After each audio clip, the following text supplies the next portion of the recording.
Bene, buongiorno a tutti e bentrovati. Finalmente si riparte con l'edizione 2023 dai numeri veramente grandi.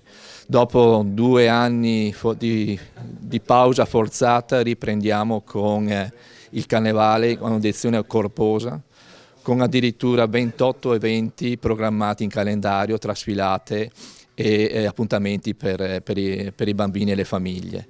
Abbiamo 90 carri coinvolti, 8.000 figuranti, anche di più, che sfileranno per le vie di 21 comuni della provincia, e quindi siamo veramente felici di ritornare, di riprendere a offrire divertimento, aggregazione a tutte le famiglie e a tutti i bambini della provincia di Treviso.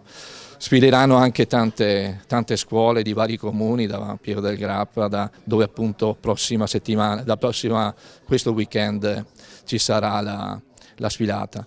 E poi quindi vi aspettiamo numerosi alle sfilate appunto di tutto il calendario, che finirà il 21 di marzo con Martedì Grasso, col grande finale a Conegliano e a Vittorio Veneto, e poi anche a Treviso.